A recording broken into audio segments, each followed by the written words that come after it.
യോഹന്നാൻ സുവിശേഷം 8-ാം അധ്യായം 36-ാമത്തെ വാക്യം. പുത്രൻ നിങ്ങൾക്ക് സ്വാതന്ത്ര്യം വരുത്തിയാൽ, അല്ലെങ്കിൽ യേശുക്രിസ്തു നിങ്ങൾക്ക് സ്വാതന്ത്ര്യം വരുത്തിയാൽ നിങ്ങൾ സാക്ഷാൽ സ്വതന്ത്രരാകും.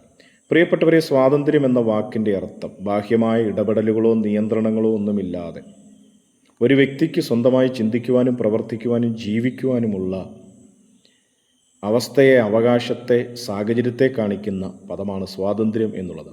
ബൈബിളിൻ്റെ അടിസ്ഥാനത്തിൽ സ്വാതന്ത്ര്യത്തെ സാധാരണ സ്വാതന്ത്ര്യമെന്നും സാക്ഷാൽ സ്വാതന്ത്ര്യമെന്നും മനസ്സിലാക്കാൻ കഴിയും.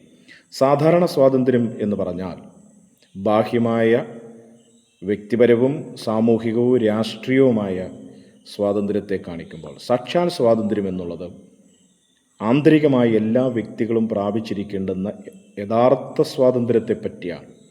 മനുഷ്യൻ പലതിലും അടിമകളാണ്. മനുഷ്യൻ പാപത്തിനടിമയാണ്. പാപത്തിൻ്റെ പരിണിത ഫലങ്ങളായിരിക്കുന്ന തിന്മകൾക്ക്, ദുശീലങ്ങൾക്ക്, അസമാധാനത്തിന്, ലഹരിക്ക്, ശാപത്തിന്, മരണത്തിന് ഒക്കെ മനുഷ്യൻ അടിമകളാണ്. മനുഷ്യൻ്റെ സ്വയപ്രയത്നങ്ങൾ കൊണ്ട് പാപത്തിൽ നിന്നോ പാപത്തിൻ്റെ പരിണിത ഫലങ്ങളിൽ നിന്നോ മനുഷ്യന് സ്വാതന്ത്ര്യം നേടുവാൻ കഴിയുകയില്ല. മനുഷ്യനെ പാപത്തിൽ നിന്ന് സ്വതന്ത്രരാക്കേണ്ടതിന് വേണ്ടി ഈ ലോകത്തിലേക്ക് വന്ന വിമോചകനാണ് കർത്താവായ യേശുക്രിസ്തു. യേശുക്രിസ്തുവിൻ്റെ മരണ പുനരുത്ഥാനം മനുഷ്യനെ പാപത്തിൽ നിന്നും പാപത്തിൻ്റെ പരിണിത ഫലങ്ങളിൽ നിന്നും വിമോചനത്തിലേക്ക് നയിക്കുന്നതായിരുന്നു.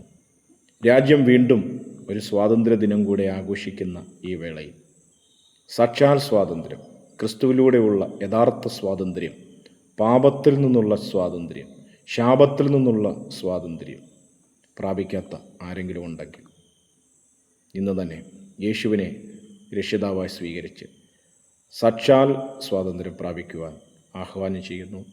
God bless you and happy Independence Day.